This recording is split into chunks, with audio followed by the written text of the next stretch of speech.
ನೋಡಿ ಈಗ ಚಪ್ಪಲ್ ಉಂಟಲ್ಲ, ಚಪ್ಪಲು ಹಾಕದವರು ಯಾರು ಕೂಡ ಇಲ್ಲ, ಎಲ್ಲರೂ ಚಪ್ಪಲು ಹಾಕ್ತಾರೆ. ಚಪ್ಪಲಿ ಉಂಟಲ್ಲ ಅದು. ಆದ್ರೆ ನಿಮ್ಗೆ ಇವತ್ತೊಂದು ನಾವು ಚಪ್ಪಲಿಯ ವಿಷಯ ಹೇಳ್ಬೇಕು ಅಂತ ಬಂದಿದ್ದೇವೆ. ಅದು ಕೂಡ ಹೊಸ ಚಪ್ಪಲ್ ಉಂಟಲ್ಲ ಅದರದ್ದು. ಈಗ ನೋಡಿ ಚಪ್ಪಲು ಯಾರಾದ್ರೂ ಹಾಕದೆ ಹೋಗ್ತಾರ? ಇಲ್ಲ ಅಲ್ಲ, ಮೊದಲೆಲ್ಲ ಹಾಕ್ತಿದ್ರ? ಇಲ್ಲ ಅಲ್ಲ, ಮೊದಲೆಲ್ಲ ಅಮ್ಮ ಎಲ್ಲ ಚಪ್ಪಲಿ ಹಾಕದೇನೆ ಹೋಗ್ತಿದ್ರು. ಈಗ ಎಲ್ಲರೂ ಕೂಡ ಚಪ್ಪಲಿ ಬೇಕೇ ಬೇಕು. ನೋಡಿ ಹೊರಗೆ ಹೋಗಿದ್ರೆ ಚಪ್ಪಲಿ ಬೇಕೇ ಬೇಕು. ಹೌದು. ಹಾಗೆ ಇವತ್ತು ನೀವು ಹೊಸ ಚಪ್ಪಲ್ ತಂದ್ರೆ ಎಂತ ಮಾಡ್ಬೇಕು? ಹೆಚ್ಚಿನವರಿಗೆ ಗೊತ್ತಿರುದಿಲ್ಲ, ಕೆಲವರಿಗೆ ಗೊತ್ತಿರ್ಲಿಕ್ಕೂ ಸಾಕು. ಹಾಗೆ ಯಾರಿಗೆ ಗೊತ್ತಿಲ್ಲ ನೋಡಿ ಅವರಿಗೆ ಅಂತಲೇ ಇವತ್ತೊಂದು ವಿಡಿಯೋ ಮಾಡ್ತಿದ್ದೇವೆ. ಈಗ ನೋಡಿ ಇದೆಷ್ಟು 3 ಚಪ್ಪಲ್ ಉಂಟು, ಹೊಸ ಚಪ್ಪಲ್ ಇದು ಒಂದು ಸ್ವಲ್ಪ ಕಮ್ಮಿಗೆ ಸಿಕ್ಕಿದ ಚಪ್ಪಲು. ನಿಮ್ಗೆ ಗೊತ್ತಿರ್ಬೋದು, ಕಮ್ಮಿಗೆ ಸಿಕ್ಕಿದ ಚಪ್ಪಲ್ ಅಂತ ಹೇಳಿದ್ರೆ ಕೆಲವರು ಹೇಳ್ತಾರೆ ಅದು ಕಮ್ಮಿಗೆ ಅಥವಾ ಇನ್ಫೆಕ್ಷನ್ ಆಗ್ತದೆ ಕಾಲಿಗೆ, ಹಾಗೆಲ್ಲ ಅನ್ಕೊಳ್ತಾರೆ. ಹಾಗೆಂತ ತೊಂದರೆ ಇಲ್ಲ. ಇದು ಈಗ ಕಮ್ಮಿಗೆ ಸಿಕ್ಕಿದ ಚಪ್ಪಲ್ ಕೂಡ ಇನ್ಫೆಕ್ಷನ್ ಆಗದ ರೀತಿಯಲ್ಲಿ ಹೇಗೆ ನಿಮ್ಗೆ ಹಾಕ್ಬೋದು ಅದನ್ನೇ ನಿಮ್ಗೆ ಇವಾಗ ತೋರಿಸ್ತೇವೆ. 3 ಚಪ್ಪಲ್ ಕೂಡ ಈ ಬಕೆಟ್ಗೆ ಹಾಕಿದ್ದೇನೆ. ಹಾಕಿ ನೋಡಿ, ಬಿಸಿ ನೀರು ಹಾಕ್ಬೇಕು ಅದಕ್ಕೆ. ಉಗುರು ಬೆಚ್ಚ ನೀರು ಉಂಟು, ಉಗುರು ಬೆಚ್ಚ ಅಲ್ಲ, ಸ್ವಲ್ಪ ಬಿಸಿ ಇರ್ಬೇಕು, ಕುದಿ ನೀರಲ್ಲ.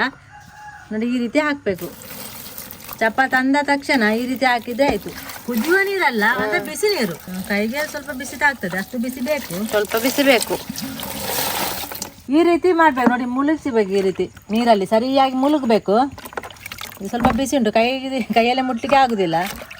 ಈ ರೀತಿ ನೋಡಿ, ಎಲ್ಲ ಚಪ್ಪಲಿಗೆ ಮಾತ್ರ ನೀರು, ಬಿಸಿ ನೀರು ಸರಿಯಾಗಿ ತಾಗ್ಬೇಕು. ಈ ರೀತಿ ತೆಗಿಬೇಕಾಗಿ ಸರಿಯಾಗಿ ನೀರು ತಾಗ್ಬೇಕು, ಎಂತ ಆಗುದಿಲ್ಲ. ಹೊಸ ಚಪ್ಪಲ್ ತಂದ್ರೆ ಹೀಗೆ ಮಾಡ್ಲೇಬೇಕು. ಯಾಕೆ ಗೊತ್ತುಂಟಾ? ಈಗ ಕೆಲವರಿಗೆ ಎಂತ ಹಾಕಿದ ತಕ್ಷಣ ಒಂದು ಇನ್ಫೆಕ್ಷನ್ ಆಗುದು, ಕಾಲಲ್ಲಿ ಕಜ್ಜಿ ಆಗುದು, ಅದೆಲ್ಲ ಕೆಲವರಿಗೆ ಅಲರ್ಜಿ ಆಗ್ತದೆ ನೋಡಿ ಚಪ್ಪಲೆಲ್ಲ ಹಾಕಿದ್ರೆ. ಅದು ಕೂಡ ಕಮ್ಮಿದು ಚಪ್ಪಲ್ ಅಂತ ಹೇಳುವಾಗ ಒಂದು ಮಂಡೆ ಬೆಚ್ಚ ಆಗಿ ಆಗ್ತದೆ ಕೆಲವರಿಗೆ. ಈ ರೀತಿ ಆಯ್ತಾ, ಕಮ್ಮಿದು ಚಪ್ಪಲ್ ತಕೊಂಡು ಈ ರೀತಿ ಇನ್ಫೆಕ್ಷನ್ ಆಯ್ತಾ ಅಂತೇಳಿ. ಹಾಗೆಂತ ಮಂಡೆ ಬೆಚ್ಚ ಮಾಡೋದು ಬೇಡ. ಯಾವ್ದು ಕೂಡ ಹೊಸ ಚಪ್ಪಲ್ ತಂದ್ರೆ ಈ ರೀತಿ ಮಾಡಿ ಚಂದೊಮ್ಮೆ ಬಿಸಿಲಿಗೆ ಒಣಗಿಸಿ ಮತ್ತೆ ಹಾಕಿ, ಮತ್ತೆಂತ ಆಗುದಿಲ್ಲ. ಮತ್ತೆ ನೀರಿಗೆ ಹಾಕದೊಂದು ಚಪ್ಪಲ್ ಸಿಗ್ತೇನೆ, ನೀರಿಗೆ ಹಾಕ್ಲಿಕ್ಕೆ ಏನಿಲ್ಲ.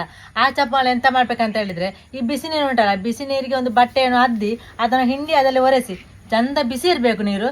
ಅದನ್ನ ಚಂದ ಮಾಡಿ ಒರೆಸಿದ್ರೆ ಆಯ್ತು, ಎಂತ ಆಗುದಿಲ್ಲ. ಮತ್ತೆ ಒಣಗ್ಲಿಕ್ಕೆ ಇಡಿ. ಹಾಗೆ ನೀವು ಕೂಡ ಮಾಡಿ. ಮತ್ತೆ ಕೆಲವರಿಗೆ ಮಂಡೆ ಬೆಚ್ಚ ಆಗ್ಬೋದು. ಇದು ನನ್ನದು ಚಪ್ಪಲಲ್ಲಿ ಒಂದು ಚಂದ ಫ್ಲವರ್ಸ್ ಎಲ್ಲ ಉಂಟು, ಅದನ್ನು ಬಿಸಿ ನೀರಿಗೆ ಹಾಕಿದ್ರೆ ಎಂತ ಆಗ್ಬೋದು ಅಂತ ಹೇಳಿ ಅಂತವ್ರು ಅದ್ದಿ ಅದನ್ನು ಒರೆಸಿದ್ರೆ ಸಾಕು, ಒರೆಸಿ ಸಾಕು. ಅಥವಾ ಸ್ವಲ್ಪ ಬಿಸಿ ಇದ್ದು ಅದಕ್ಕೆ ಹಾಕಿದ್ರೆ ಸಾಕು. ಹೊಸ ಚಪ್ಪಲನ್ನು ಹೀಗೆಲ್ಲ ಮಾಡುದ್ರಿಂದ ನಮ್ಮ ಕಾಲಿನ ಆರೋಗ್ಯ ತುಂಬಾ ಚಂದ ಇರ್ತದೆ. ಹಾಗೆ ಎಂತ ಸಾಗುದಿಲ್ಲ, ಎಫೆಕ್ಟ್ ಎಂತ ಆಗುದಿಲ್ಲ. ಹಾಗೆ ಉಂಟಲ್ಲ, ನಾವು ಒಂದು ಹೊಸ ಚಪ್ಪಲ್ ತಂದ್ರೆ ಹೀಗೆ ಮಾಡುದು, ಅದನ್ನೊಂದು ನಿಮ್ಗೆ ಹೇಳುವ ಅಂತ ಆಯ್ತು. ಈ ವಿಡಿಯೋ ಎಲ್ಲ ಇಷ್ಟ ಆದ್ರೆ ಉಂಟಲ್ಲ, ನಿಮ್ಮ ಮನೆಯವರಿಗೆಲ್ಲ ಹೇಳಿಬಿಡಿ, ಹೊಸ ಚಪ್ಪಲ್ ಹಾಕೋರು ಇದು ವಿಡಿಯೋ ನೋಡ್ಲೇಬೇಕು. ಹಾಗೆ ಹೊಸ ಚಪ್ಪಲ್ ಹಾಕೋರಿದ್ರೆ ಅವರಿಗೊಮ್ಮೆ ಶೇರ್ ಮಾಡಿ, ಆ ವಿಡಿಯೋ ನೋಡಿ ಒಂದು ಅವರ ಕಾಲು ಕೂಡ ಆರೋಗ್ಯವಾಗಿರ್ಲಿ ಅಲ್ಲ. ಹಾಗೆ ಮತ್ತೆ ಹೊಸ ವಿಡಿಯೋದೊಂದಿಗೆ ಬರ್ತೇವೆ. ಬಾಯ್.